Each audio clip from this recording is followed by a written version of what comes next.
ಬಾಗಲಕೋಟೆಯಲ್ಲಿರುವಂಥ ಕುರ್ಬರ್ಸಸ್ English ಅಕಾಡೆಮಿಗೆ ಸ್ವಾಗತ.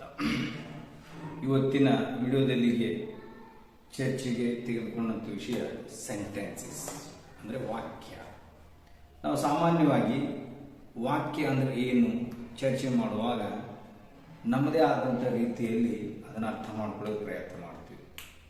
ನಾನು ಈ ವಾಕ್ಯ ಅಂದರೆ ಇಂಗ್ಲೀಷ್ನಲ್ಲಿ ಸೆಂಟೆನ್ಸ್ ಅಂದರೆ ಏನು ಅನ್ನೋದನ್ನು ಇಂಗ್ಲೀಷ್ ಭಾಷೆಗೆ ಸಂಬಂಧಪಟ್ಟ ಹಾಗೆ ಇಂಗ್ಲೀಷ್ ಭಾಷೆಗೆ ಪೂರಕವಾದ ರೀತಿಯಲ್ಲಿ ವ್ಯಾಖ್ಯೆಗಳನ್ನ ಅದರ ಡೆಫಿನೇಷನನ್ನು ಮತ್ತು ಆಳವಾಗಿ ವಾಕ್ಯದಲ್ಲಿ ಯಾವ ರೀತಿಗಳು ಇರ್ತವೆ, ಆ ವಾಕ್ಯ ರಚನೆಗಳು ಇಂಗ್ಲೀಷ್ನಲ್ಲಿ ಹೆಂಗಿರ್ತವೆ ಅನ್ನೋ ಒಂದು ಮುಖ್ಯ ವಿಷಯನ ಇಲ್ಲಿ ಚರ್ಚೆಗೆ ತಗೊಂಡಿದ್ದೀನಿ. ಈಗ ಭಾಳಷ್ಟು ಜನಗಳಿಗೆ ಈ ಸೆಂಟೆನ್ಸ್ ಅಂದ್ರೆ ಏನು ಡೆಫಿನೇಷನ್ ಬಹಳಷ್ಟು ಇಷ್ಟ ಆಗುತ್ತೆ. ಅದಕ್ಕೆ ನಾನು ಒಂದು ಭಿನ್ನವಾದ ರೀತಿಯಲ್ಲಿ ಈ ಡೆಫಿನೇಷನ್ ಕೊಡುವಂಥ ಒಂದು ಪ್ರಯತ್ನ ಮಾಡೋಣ. ಈಗ ಇಲ್ಲಿ ಒಂದು ನೋಡೋಣ, English here I learn this time. ಇಲ್ಲಿ ಯಾವ್ಯಾವ ಪದವನ್ನು ಹೆಂಗೋ ಇಟ್ಬಿಟ್ಟಿದ್ರಿ, ಇಂಗ್ಲಿಷು ಇಲ್ಲಿ, ನಾನು, ಕಲಿ, ಟೈಮ್, ದಿಸ್, ಇಲ್ಲಿ ಯಾವ ಅರ್ಥನೂ ಇಲ್ಲ. ಆದ್ರಿಂದ ಕೇವಲ ಶಬ್ದಗಳ ಗುಂಪು ಒಂದು ವಾಕ್ಯ ಅಲ್ಲ. ಅದಕ್ಕೆ ಇಲ್ಲಿ ವಾಕ್ಯ ರೂಪಗಳು ಬರದಂಗೆ ಕಾಣಿಸುತ್ತೆ, ಅದು ವಾಕ್ಯ ಅಲ್ಲ. ಯಾಕಂದ್ರೆ ಇದು ಶಬ್ದಗಳಿವೆ, ಶಬ್ದಗಳ ಗುಂಪು ಇದೆ, ಆದರೆ ಇಲ್ಲಿ ಅರ್ಥ ಇಲ್ಲ. ಈ ರೀತಿ ಅರ್ಥವಿಲ್ಲದ ಕೇವಲ ಶಬ್ದಗಳ ಗುಂಪಿಗೆ ನಾವು ವಾಕ್ಯ ಅನ್ಬಾರ್ದು. ಅದಕ್ಕೆ it is not just group of words which can be called as a sentence. No, sentence is not at all a group of words. Then what is sentence? ನಂತರ ಏನು ನೋಡೋಣ. yesterday Ravi Bengaluru to work. ಇದು ನಾವು ಈ ಕನ್ನಡದಲ್ಲಿ ಮಾತಾಡ್ತಾ ಇದ್ವಿ, ಅದೇ ರೀತಿ ನಾವು ಅದನ್ನ ಆ ಶಬ್ದಗಳನ್ನು ತೊಗೊಳ್ತದೆ. ನಿನ್ನೆ ರವಿ ಬೆಂಗಳೂರಿಗೆ ಹೋದನು, ಸರಿ ಅನ್ಸುತ್ತೆ, ವಾಕ್ಯ ಪೂರ್ಣ ಅರ್ಥವನ್ನು ಕೊಡ್ತಾ ಇದೆ ಅಂತ ಅನ್ಸುತ್ತೆ. ಈ ಶಬ್ದಗಳ ಗುಂಪು ಪೂರ್ಣವಾದ ಅರ್ಥವನ್ನು ಕೊಡುತ್ತೆ ಅಂತ ಅನ್ಸುತ್ತೆ. ಆದರೆ ಈಗ ನಾನು ಮಾತಾಡ್ತಿರೋ ಭಾಷೆ ಕನ್ನಡ, ಇಲ್ಲಿ ಬರೆದಿರೋದು ಇಂಗ್ಲಿಷ್. ಈಗ ಬರೆದಿರೋ ಇಂಗ್ಲಿಷಿನ ಶಬ್ದಗಳನ್ನ ನನ್ನ ಕನ್ನಡದ ವಾಕ್ಯ ರಚನೆಗೆ ಅನುಗುಣವಾಗಿ ರಚನೆಯಾಗಿದೆ ಅಂತೇಳಿ ಅದು ಪೂರ್ಣ ಅರ್ಥ ಅನ್ಸುತ್ತೆ. ಅದು ಕೂಡ ವಾಕ್ಯ ಅಲ್ಲ. ಯಾವ ಭಾಷೆಯನ್ನ ಮಾತಾಡ್ತಿರ್ತೀಯೋ, ಯಾವ ಭಾಷೆ ಬಗ್ಗೆ ಚರ್ಚೆ ಮಾಡ್ತಿರ್ತೀಯೋ, ಆ ಭಾಷೆಯ ವ್ಯಾಕರಣಕ್ಕೆ ಸಂಬಂಧಪಟ್ಟಂತ ಸೂತ್ರಗಳಿಗನುಗುಣವಾಗಿ, ನಿಯಮಗಳಿಗನುಗುಣವಾಗಿ ರಚನೆಗೊಂಡ ಶಬ್ದಗಳ ಗುಂಪಿಗೆ ವಾಕ್ಯ ಅನ್ಬೇಕು. ಅದಕ್ಕೆ ನೋಡೋಣ, Ravi went to Bangalore yesterday. ಇಲ್ಲಿ ಒಂದು ಸಿದ್ಧ ಸೂತ್ರ ಇದೆ. ಈ ವಾಕ್ಯ ಸಿಂಪಲ್ ಪಾಸ್ಟ್ ಟೆನ್ಸ್ ಇರೋದ್ರಿಂದ ಆ ಸಿಂಪಲ್ ಪಾಸ್ಟ್ ಟೆನ್ಸ್ ವಾಕ್ಯ ರಚನೆ ಸೂತ್ರ subject, main verb, PT form, object. ಈ ರೀತಿ ಇಂಗ್ಲಿಷ್ ಭಾಷೆಗೆ ಸಂಬಂಧಪಟ್ಟಂತ ವ್ಯಾಕರಣಬದ್ಧ ನಿಯಮಕ್ಕನುಗುಣವಾಗಿ ರಚನೆಯಾದ ಶಬ್ದಗಳ ಗುಂಪಿಗೆ ವಾಕ್ಯ ಅಂತಾರೆ. So in English you can take it a group of words which has been arranged according to grammatical rules of a particular language is called sentence. ಒಂದು ನಿರ್ದಿಷ್ಟವಾದ ಭಾಷೆಯ ವ್ಯಾಕರಣ ನಿಯಮಕ್ಕನುಗುಣವಾಗಿ ರಚಿಸಲ್ಪಟ್ಟಂತ ಶಬ್ದಗಳ ಗುಂಪಿಗೆ ಮತ್ತು ಪೂರ್ಣ ಅರ್ಥವನ್ನು ಕೊಡುವಂತ ಆ ಶಬ್ದಗಳ ಗುಂಪಿಗೆ ವಾಕ್ಯ ಅಂತಾರೆ. So this is simple definition. What is simple definition? What is a sentence? Sentence is a group of words which has been arranged according to fixed grammatical rules of a particular language is called sentence. What is sentence? So simple definition. ಇನ್ನ ಈ sentence ಅಂದ್ರೆ ಏನು ಅರ್ಥ ಆದ್ಮೇಲೆ ಈ ಒಂದು definition ಅನ್ನ, ಈ ಒಂದು ವ್ಯಾಖ್ಯೆಯನ್ನ ಇಂಗ್ಲಿಷ್ ಭಾಷೆಗೆ ಪೂರಕವಾಗಿ ಚರ್ಚೆಯನ್ನು ಮುಂದುವರಿಸೋಣ. ಈ ರೀತಿ ನಾವು ಚರ್ಚೆಯನ್ನು ಮುಂದುವರಿಸಿದಾಗ ಇಂಗ್ಲಿಷ್ ನಲ್ಲಿ 4 ತರದ ಸೆಂಟೆನ್ಸ್ಗಳು ಗೊತ್ತಾಗ್ತವೆ.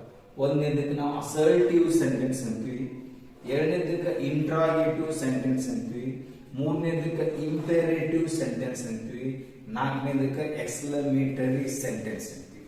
ಇವು ಅಂದ್ರೆ ಏನು? ಇಲ್ಲಿ ವಾಕ್ಯ ರಚನೆಗಳು ಹೇಗಿರ್ತವೆ, ಅದೇ ರೀತಿ ಕನ್ನಡ ವಾಕ್ಯ ರಚನೆಗಳು ಮತ್ತು ಅದರ ಅರ್ಥ ಹೇಗಿರುತ್ತೆ ಸ್ವಲ್ಪ ವಿವರವಾಗಿ ತಿಳ್ಕೊಳ್ಳೋ ಪ್ರಯತ್ನ ಮಾಡೋಣ. ಅಸರ್ಟಿವ್ ಸೆಂಟೆನ್ಸ್, ಅಸರ್ಟ್ ಅಂದ್ರೆ ಹೇಳು, ಸ್ಪಷ್ಟವಾಗಿ ಹೇಳು ಅನ್ನಂಗೆ. ಅಸರ್ಟಿವ್ ಅಂದ್ರೆ ಸ್ಪಷ್ಟವಾಗಿ ಹೇಳುವಂತ ವಾಕ್ಯ. ಇದು ಹೇಳುತ್ತೆ, ಏನ್ ಹೇಳುತ್ತೆ ನೋಡ್ರಿ, ಐ ಲರ್ನ್ ಇಂಗ್ಲಿಷ್ ಹಿಯರ್, ನಾನು ಇಲ್ಲಿ ಇಂಗ್ಲಿಷ್ ಕಲಿಯುತ್ತೇನೆ. Ravi went to Bengaluru yesterday, Ravi ನಿನ್ನೆ ಬೆಂಗಳೂರು ಹೋದ ಅಂತ ರವಿ ಬಗ್ಗೆ ಹೇಳಿದೆ. We are learning English here ನಾವು ಈಗ ಇಲ್ಲಿ ಇಂಗ್ಲಿಷ್ ಕಲಿಯುತ್ತೀವಿ ಅಂತ ನಮ್ಮ ಬಗ್ಗೆ ನಾವು ಹೇಳಿದೆ. ಈ ರೀತಿ ಹೇಳಿಕೆಯನ್ನ ಕೊಡುವಂತ ವಾಕ್ಯಕ್ಕೆ ನಾವು ಅಂತೀವಿ ಅಸರ್ಟಿವ್ ಸೆಂಟೆನ್ಸ್. ಈ ಅಸರ್ಟಿವ್ ಸೆಂಟೆನ್ಸ್ ಹೇಳುವಾಗ ಅಫರ್ಮೇಟಿವ್ ಆಗಿರಬಹುದು. Ravi is a student, Ravi ಒಬ್ಬ ವಿದ್ಯಾರ್ಥಿ ಇದ್ದಾನೆ ಅಂತ ರವಿ ಬಗ್ಗೆ ಹೇಳಿದೆ. ಅಥವಾ Ravi is not a student, Ravi ಒಬ್ಬ ವಿದ್ಯಾರ್ಥಿ ಅಲ್ಲ ಅಂತ ಹೇಳಿದೆ. ಈಗ ಹೇಳಿಕೆ ಹೌದು ಅಂತೂ ಇರಬಹುದು, ಇಲ್ಲ ಅಂತೂ ಇರಬಹುದು. ಹೌದು ಅಂತ ಹೇಳುವಂತ ವಾಕ್ಯಗಳನ್ನ ಅಫರ್ಮೇಟಿವ್ ಅಂತೀವಿ. Negative I do not learn English, ಇದಕ್ಕೆ ನೆಗೆಟಿವ್ ಸೆಂಟೆನ್ಸ್ ಅಂತೀವಿ. ಈ ರೀತಿ ಹೇಳುವಿಕೆ ಅಫರ್ಮೇಟಿವ್ ಅಂದ್ರೆ ಪಾಸಿಟಿವ್ ಆಗಿರ್ಬೋದು ಅಥವಾ ನೆಗೆಟಿವ್ ಆಗಿರ್ಬೋದು. ಇವೆರಡೂ ರೀತಿಯ ವಾಕ್ಯಗೆ ನಾವು ಕಾಮನ್ ಆಗಿ ಏನಂತೀವಿ ಅಸರ್ಟಿವ್ ಸೆಂಟೆನ್ಸ್ ಅಂತೀವಿ. ಇನ್ನ ಈ ಅಸರ್ಟಿವ್ ಸೆಂಟೆನ್ಸ್ ವಾಕ್ಯ ರಚನೆಯನ್ನು ನೆನಪಿಟ್ಕೋಬೇಕು. ಯಾವತ್ತೂ ಅದು ಸಬ್ಜೆಕ್ಟ್ ಇಂದ ಪ್ರಾರಂಭ ಆಗುತ್ತೆ, ನಂತರ ವರ್ಬ್, ನಂತರ ಆಬ್ಜೆಕ್ಟ್. ನೆಗೆಟಿವ್ ಇದ್ರೆ ಅದೇ ಸಬ್ಜೆಕ್ಟ್ ಮೊದಲು ಬಂದಿರುತ್ತೆ, helping verb, not, main verb ಮತ್ತು ING. ಇನ್ನ ಆ ವಾಕ್ಯ ರಚನೆಯ ಟೆನ್ಸಿನ ಸೂತ್ರಕ್ಕೆ ಅನುಗುಣವಾಗಿ ಅವು ಅದೇ ರೀತಿ, ಆದ್ರೆ ರಚನೆ ಹೆಂಗಿರುತ್ತೆ ಅಂದ್ರೆ ಸಬ್ಜೆಕ್ಟ್ ಇಂದ ಪ್ರಾರಂಭ ಆಗಿರುತ್ತೆ. ಒಂದು ವೇಳೆ ಪ್ಯಾಸಿವ್ ಇದ್ರೆ ಆಬ್ಜೆಕ್ಟ್ ಇಂದ ಪ್ರಾರಂಭ ಆಗಿರುತ್ತೆ. ಇಂಗ್ಲಿಷ್ ಈಸ್ ಟಾಟ್ ಹಿಯರ್, ಇಲ್ಲಿ ಇಂಗ್ಲಿಷ್ ಅನ್ನು ಕಲಿಸಲಾಗುತ್ತದೆ, ಇಂಗ್ಲಿಷ್ ಅವಾಗ ಏನಾಯ್ತು ಆಬ್ಜೆಕ್ಟ್. ಈ ರೀತಿ ಹೇಳಿಕೆಯನ್ನು ನೀಡುವಂತ ವಾಕ್ಯಕ್ಕೆ ನಾವು ಏನಂತೀವಿ ಅಸರ್ಟಿವ್ ಸೆಂಟೆನ್ಸ್ ಅಂತೀವಿ. ಈ ಅಸರ್ಟಿವ್ ಸೆಂಟೆನ್ಸ್ ಅಫರ್ಮೇಟಿವ್ ಆಗಿರಬಹುದು, ನೆಗೆಟಿವ್ ಆಗಿರಬಹುದು.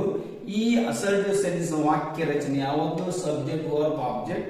ಒಂದು ವೇಳೆ ಪ್ಯಾಸಿವ್ ಇದ್ರೆ ಆಬ್ಜೆಕ್ಟ್ ವರ್ಬ್ ಇರುತ್ತೆ. ಇಷ್ಟನ್ನು ನಾವು ನೆನಪಿಟ್ಕೊಳ್ಬೇಕು.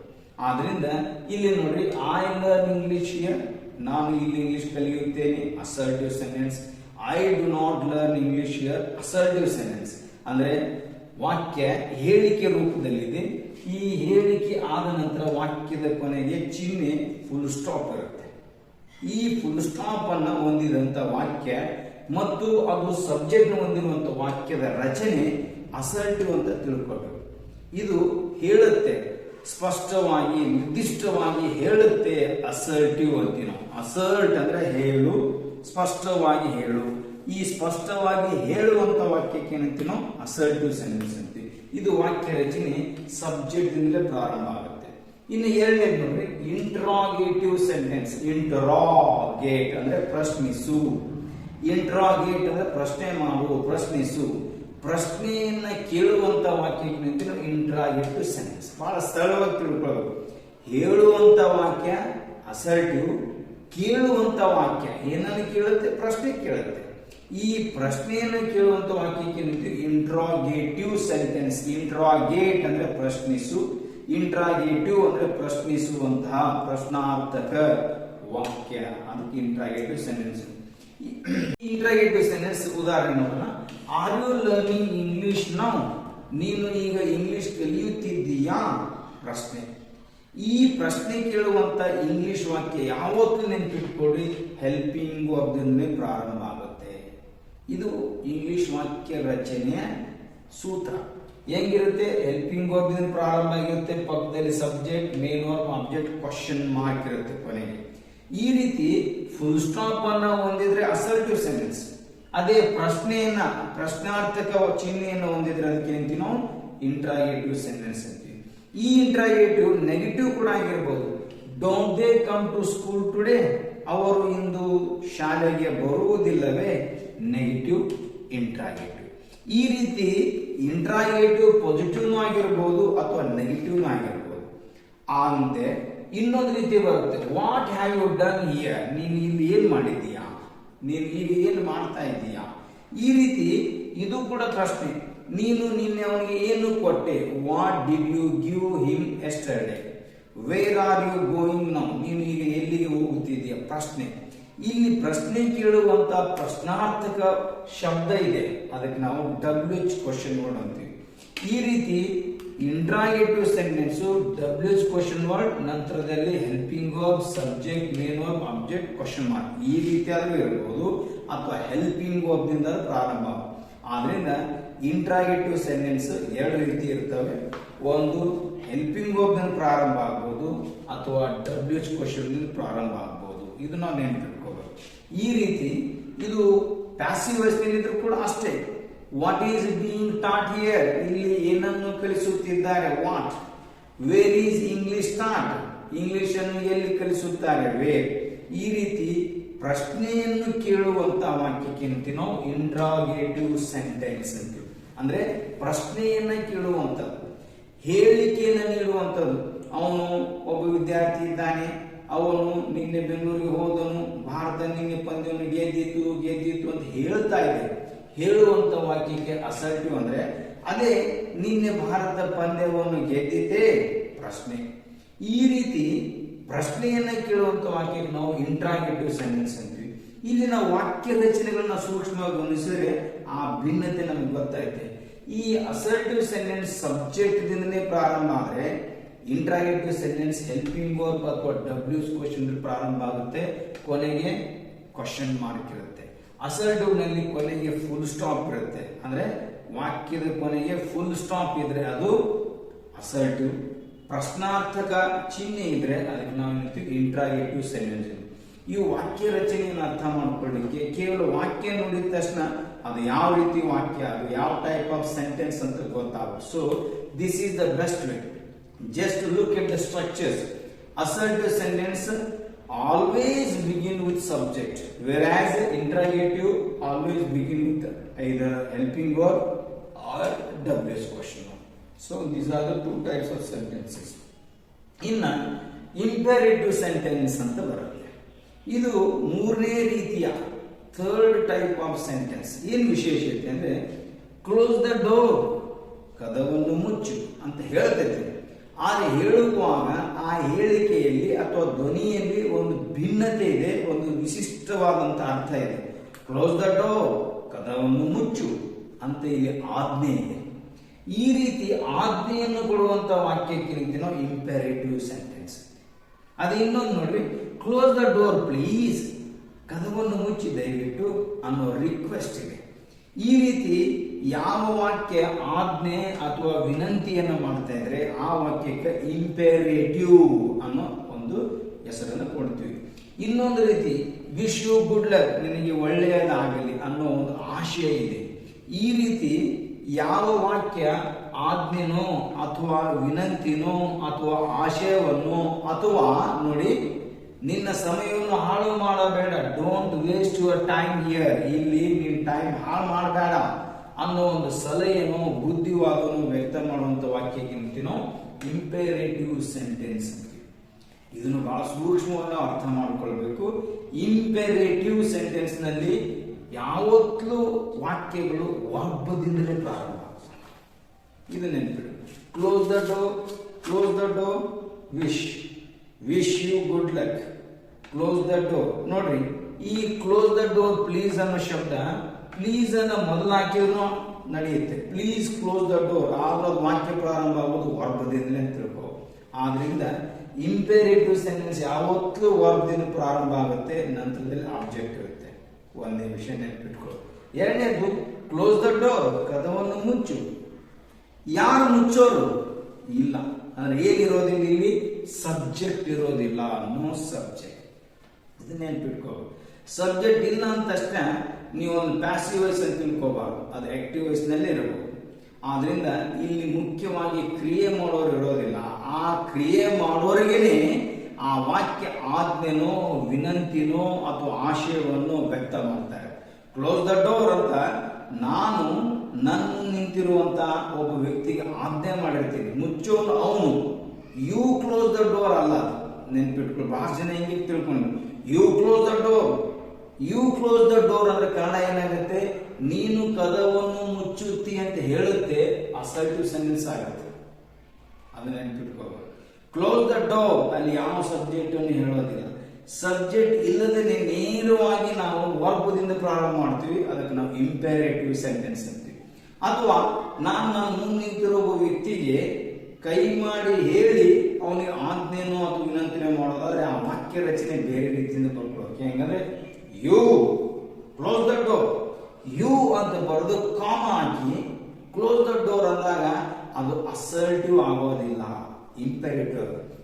ನೀನ ಕದ ಮುಚ್ಚು ಅಂತ ನೀನು ಅಂತ ಅವನಿಗೆ ಕೈ ಮಾಡಿ ಅವನಿಗೆ ಸನ್ನೆ ಮಾಡಿ ಅವನನ್ನ ಕರೆದು ಆ ನಂತರ ಅವನಿಗೆ ಆಜ್ಞೆ ಮಾಡ್ತೀವಿ, ಅದು ಅಸರ್ಟಿವ್ ಆಗೋದಿಲ್ಲ. ಅದಕ್ಕೆ ಯು ಬರೆದು ಕಾಮ ಹಾಕಿದಾಗ ಯು ಕ್ಲೋಸ್ ದ ಡೋರ್ ಅನ್ನೋ ಆಜ್ಞೆ ಬೇರೆ ಇರುತ್ತೆ. ಅದೇ ಕಾಮ ಇಲ್ಲಾದ್ರೆ ಯು ಕ್ಲೋಸ್ ದ ಡೋರ್, ನೀನು ಕದವನ್ನು ಮುಚ್ಚುತ್ತಿ ಆಜ್ಞೆ ಅಲ್ಲ, ಅದು ಅಸರ್ಟಿವ್. ಇದು ಬಹಳ ವ್ಯತ್ಯಾಸವನ್ನು ಗಮನಿಸ್ತಿರ್ಬೇಕು. You please close the door, ಅದು ವಿನಂತಿ ಅಲ್ಲ, assertive. You close the door, ನೀನು ಕದವನ್ನು ಮುಚ್ಚುತ್ತಿ ಅಂತ ಹೇಳ್ತೀಯ ಅವನಿಗೆ. ಆದ್ರೆ ಕ್ಲೋಸ್ ದ ಡೋರ್ ಅದು ಸಬ್ಜೆಕ್ಟ್ ಇಲ್ದೇ ಹೇಳಿದಾಗ ಇಂಪೆರೇಟಿವ್ ಸೆನ್ಸ್. ಒಂದನೇ ವಿಷಯ. ಎರಡನೇ ವಿಷಯ, ಈ ಸಬ್ಜೆಕ್ಟ್ ಅನ್ನು ಮೆನ್ಷನ್ ಮಾಡಲೇಬಾರ್ದು. ಮೆನ್ಷನ್ ಮಾಡಿದ್ರೆ ಹೇಳಿದ್ರೆ ಅದೇನಾಗುತ್ತೆ, ಅಸರ್ಟಿವ್ ಆಗುತ್ತೆ. ಇದು ನೆನಪಿಟ್ಕೋ. ಇನ್ನೊಂದು ವಿಷಯ, don't waste your time here. ನೀನು ಇಲ್ಲಿ ನಿನ್ನ ಸಮಯವನ್ನು ಹಾಳು ಮಾಡಬೇಡ. ಯಾರು ಹಾಳು ಮಾಡಬಾರದು? ನೀನು. ಇಲ್ಲವೇ ಇಲ್ಲ ಅಂದ್ರೆ ಸಬ್ಜೆಕ್ಟ್ ಇರೋದಿಲ್ಲ. ವಿಶ್ ಯು ಗುಡ್ ಲಕ್, ನಿನಗೆ ಒಳ್ಳೆಯದಾಗಲಿ ಅಂತ ಆಶಿಸುವ ನಾನು ಇಲ್ಲ ಇಲ್ಲಿ ಸಬ್ಜೆಕ್ಟ್ ಆಗಿ. ಆದ್ರಿಂದ ಬಹಳ ಜನಗಳಿಗೆ ಯು ಸಬ್ಜೆಕ್ಟ್ ಇದೆಯಲ್ಲ ನೋಡ್ರಿ, ನಿನಗೆ ಒಳ್ಳೆಯದಾಗಲಿ ಎಂದು ಆಶಿಸುತ್ತೇನೆ. ಯಾರು? ನಾನು ಅಲ್ಲಿ ಸಬ್ಜೆಕ್ಟ್ ಇಲ್ಲ. ಈ ರೀತಿ ಸಬ್ಜೆಕ್ಟ್ ಇಲ್ಲದಂತ ವಾಕ್ಯಗಳಿಗೆ ಇಂಪೆರೇಟಿವ್ ಅಂತೀವಿ. ಅಲ್ಲಿ ಆ ಸಬ್ಜೆಕ್ಟಿಗೆ ಆಜ್ಞೆ ಅಥವಾ ವಿನಂತಿ ಅಥವಾ ಬುದ್ಧಿವಾದವನ್ನು ವ್ಯಕ್ತ ಮಾಡ್ತಾ ಇರೋದ್ರಿಂದ ಅಲ್ಲಿ ಸಬ್ಜೆಕ್ಟ್ ಬಳಕೆ ಆಗಿರೋದಿಲ್ಲ. ಒಂದೇ. ಎರಡನೇದು ಬಹಳ ಮುಖ್ಯವಾದ ವಿಷಯ ಅಂದ್ರೆ ಇಲ್ಲಿ ನೆಗೆಟಿವ್ ವಾಕ್ಯಗಳು. ಡೋಂಟ್ ವೇಸ್ಟ್ ಟೈಮ್ ಹಿಯರ್, ಇಲ್ಲಿ ಸಮಯ ಹಾಳು ಮಾಡಬೇಡ. Don't go there, don't shout, ಚೀರ್ಬೇಡ. ಈ ರೀತಿ ನೀವು ಬೇಡ ಬೇಡ ಅನ್ನೋ ಒಂದು ಆಜ್ಞೆನೋ ಅಥವಾ ವಿನಂತಿನೋ, ಡೋಂಟ್ ಬೀಟ್ ಮೀ ಪ್ಲೀಸ್, ನನ್ನನ್ನು ದಯವಿಟ್ಟು ಹೊಡಿಬೇಡಿ, ಪ್ಲೀಸ್ ಡೋಂಟ್ ಡಿಸ್ಟರ್ಬ್ ಮೀ, ನನಗೆ ದಯವಿಟ್ಟು ತೊಂದರೆ ಕೊಡಬೇಡಿ ಅನ್ನೋ ಒಂದು ವಿನಂತಿ ಇದ್ರೂ ಕೂಡ ಅಲ್ಲಿ ಬೇಡ ಅನ್ನಕ್ಕೆ ಡೋಂಟ್ನೇ ಬಳಸಬೇಕು. ಅಲ್ಲಿ ಅಪ್ಪಿತಪ್ಪಿ ಡಿಡೆಂಟ್ ಆಗಲಿ ಅಥವಾ ಡಸಂಟ್ ಆಗಲಿ, ಹ್ಯಾಸಂಟ್ ಆಗಲಿ, ಹ್ಯಾವಂಟ್ ಆಗಲಿ ಯಾವ ಬೇರೆ ಹೆಲ್ಪಿಂಗ್ ವರ್ಡ್ ಬರಕ್ಕೆ ಸಾಧ್ಯವಿಲ್ಲ, ಬರಬಾರ್ದು.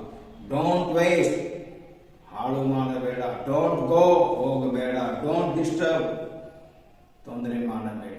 ಯಾವತ್ತೂ ಡೋಂಟ್ ನೆಗೆಟಿವ್ ಪ್ರಾರಂಭ. ಇನ್ನಿತರ ಯಾವ ಹೆಲ್ಪಿಂಗ್ ವರ್ಡ್ ಬರೋದಿಲ್ಲ.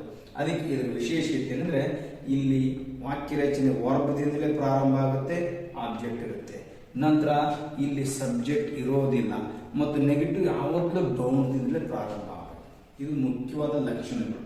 ಈ ರೀತಿ ಒಂದು ವಾಕ್ಯ ಇನ್ನೊಂದು ವಾಕ್ಯಕ್ಕಿಂತ ಭಿನ್ನವಾಗಿರುತ್ತೆ. ಅಸರ್ಟಿವ್ ಸಬ್ಜೆಕ್ಟ್ ನಿಂದ ಪ್ರಾರಂಭ ಆಗುತ್ತೆ, ಇಂಟ್ರಾಗೇಟಿವ್ ಹೆಲ್ಪಿಂಗ್ ವರ್ಬ್ ಬರ್ತಾ ಡಬ್ಲ್ಯೂಸ್ ಕ್ವಶನ್ ಪ್ರಾರಂಭ ಆಗುತ್ತೆ. ಅದೇ ಇಂಪೆರೇಟಿವ್ ವರ್ಬದಿಂದಲೇ ಪ್ರಾರಂಭ ಆಗುತ್ತೆ. ಇಲ್ಲಿಯೂ ಕೂಡ ವಾಕ್ಯದ ಕೊನೆಗೆ ಫುಲ್ ಸ್ಟಾಪ್ ಇದ್ರೂ ಕೂಡ ಇಲ್ಲಿ ಹೇಳಿಕೆ ಭಿನ್ನವಾದ ಭಾವವನ್ನ ಇಂಪೆರೇಟಿವ್ ಅಂತೀವಿ ನಾವು. ನೀವು ಅದು ಇಲ್ಲದೆ ಬೇರೆ ಮಾಡುವಂಗಿಲ್ಲ, ಇಂಪೆರೇಟಿವ್ ಅನ್ನೋ ಅರ್ಥದಲ್ಲಿ ಬಳಸಿರ್ತೀವಿ. ಇಲ್ಲಿ ಹೇಳಿಕೆ ಆಜ್ಞೆ ರೂಪದಲ್ಲಿನೂ, ಹೇಳಿಕೆ ವಿನಂತಿ ರೂಪದಲ್ಲಿನೂ, ಹೇಳಿಕೆ ಒಂದು ಆಶಯದ ದೃಷ್ಟಿಯಿಂದನೂ ಅಥವಾ ಹೇಳಿಕೆ ಒಂದು ಬುದ್ಧಿವಾದದ ದೃಷ್ಟಿಯಿಂದಲೂ ಬಂದಿರುತ್ತೆ. ಆದ್ರೆ ಇಲ್ಲಿ ಸುಮ್ಮನೆ ನೇರವಾಗಿ ಹೇಳೋದು, ಅವ ನಿನ್ನೆ ಬೆಂಗಳೂರು ಹೋದ, ಆಕೆ ನಿನ್ನೆ ನಮ್ಮ ಮನೆಗೆ ಬಂದಿದ್ರು, ಸುಮ್ಮನೆ ನೇರವಾಗಿ ಹೇಳೋದು. ಇಲ್ಲಿ ಭಾವ ಇಲ್ಲ, ಸುಮ್ಮನೆ ನಮ್ಮ ವಿಚಾರಗಳನ್ನ ಬಹಳ ಸಹಜವಾಗಿ ಹೇಳೋದು. ಇಲ್ಲಿ ಹೇಳುವಾಗಲೇ ನಮ್ಮ ಭಾವಗಳಿರ್ತವೆ. Imperative, it is let to you, it is like order or request. ಇಲ್ಲಿ ಆಜ್ಞೆನೋ ಅಥವಾ ರಿಕ್ವೆಸ್ಟ್ ಅಥವಾ ಆಶಯವನ್ನು ವ್ಯಕ್ತ ಮಾಡುವಂತ ಪ್ರಯತ್ನ ಇರುತ್ತೆ. ಅದಕ್ಕೆ ನಾವು ಇಂಪೆರೇಟಿವ್ಸ್.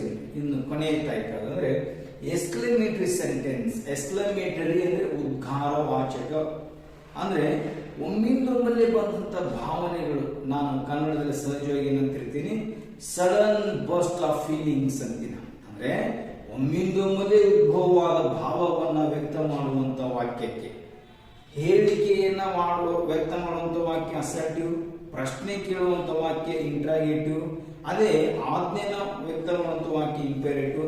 ಅದೇ ಇಲ್ಲಿ ಒಮ್ಮಿದೊಮ್ಮೆಲೆ ಉದ್ಭವಿಸಿದಂತ ಒಮ್ಮಿದೊಮ್ಮೆಲೆ ಮೂಡಿ ಬಂದ ಭಾವ ಇಲ್ಲಿ ಯಾವ ಒಂದು ರಚನೆ ಅಂತ ಸೂತ್ರ ಮಟ್ಟದಲ್ಲಿ ಬರೋದಿಲ್ಲ. ಅದಕ್ಕೆ ನೋಡ್ರಿ, ನಾನು ಮೈಸೂರಿಗೆ ಹೋಗುವಾಗ, ನೀನು ಮೈಸೂರಿಗೆ ಹೋಗುವಾಗ ಅದನ್ನ ನೋಡ್ತಾ ಇದ್ದೆ, ಬಹಳ ಭವ್ಯವಾದ ಅರಮನೆ, ಅದನ್ನ ನೋಡ್ತಾ ನಿಮ್ಗೆ ಅರಿವಿಲ್ಲದೆ ಅದು ಹೇಳ್ತೇವೆ, what are beautiful palace it is.